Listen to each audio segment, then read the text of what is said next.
Hello, I'm Siddharth Ananta, and this is Seeing for the Blind. Take a look at this image. This is 20/200 vision, and this is what 285 million people have to deal with every day. These people are legally blind, meaning that they see an image like this or worse even with their glasses or contacts on. Out of these people, 39 million are fully blind, meaning that they cannot see whatsoever. Regardless of what type of blindness you have, it is almost impossible to go through your daily life as you do not have a sense of navigation. You won't be able to understand what your surroundings are. Now, the goal is to create a product that can allow the blind to understand the surroundings and have their own sense of navigation. And there are some solutions that are already out there that do accomplish this task, including human guides, dog guides, cane, and even therapy. However, they lack distance, tire the user, or only important objects at ground level. They're expensive, inaccessible, unportable, and they don't specifically tell you what the objects you're looking at are. Now, the solution to combat all these flaws while still solving the goal of this project is Seeing for the Blind. This is a device that I created that uses both echolocation and machine learning to allow the blind to fully understand what their surroundings are. Now, it works in three components, the first of which being eye-level optical analysis. The eye-level optical analysis allows the blind to understand, to measure the distance between any object in this frame of view, and find the distance between the user and the objects that are in this frame of view. Now, it works by having a sonar which measures the distance, which is attached to a pair of glasses, and the sonar is connected to an Arduino microcontroller. And the microcontroller is powered by a mobile battery pack. So the sonar will measure, and this is what the apparatus looks like when being worn, the sonar will measure the distance between the user and the obstacle in front. In this case, it is the wall. And the sonar will measure, and that measurement will be sent to the Arduino microcontroller for analysis. And then the Arduino will give out an output in this form of sound. Here's a demonstration.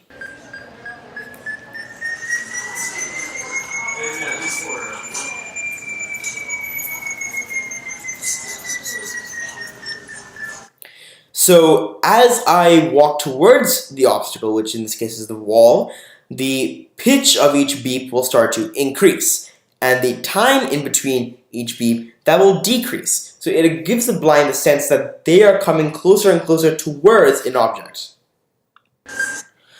Now, with this I have eye-level optical analysis, which is great. Now I know whether there is something in front of me. So if I'm walking on the street, I can tell if there's like a person in front of me or a wall. However, I won't know if there is a curb, if I'm walking up to a curb or even a staircase. Now, the solution for that is stage 2, which is ground level obstacle analysis. And it works the same way, except it is simply just on the shoes. The sonars are attached to a 3D printed rig, which are velcroed onto the shoe. And once again, it is connected to an Arduino microcontroller, which is situated in this belt pouch. So the sonars measure, the Arduino analyzes, and it will give an output, this time in the form of vibration. So as I walk towards an obstacle, the duration of the vibration, or the length of each pulse of vibration, will increase as I come closer to the obstacle. Now together, using both auditory and sensory feedback, the blind are able to understand the surroundings. They're able to understand where an obstacle is in front of them and where it is in relation to their position. While this is very useful, it still doesn't tell the blind what specifically these objects are. Now, the last stage is stage 3, where it uses object and text identification. This is utilizing machine learning. Now, the user will press a button on their glasses and will take an image of their surroundings or their frame of view. And the closest object in the image will then be analyzed. So for example, let's take a water bottle.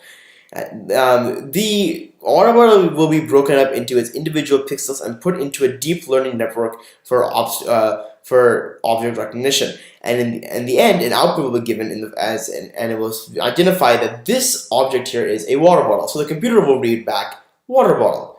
The same thing works for text identification, where an XSN is put into the deep learning neural network, and the computer read back exit.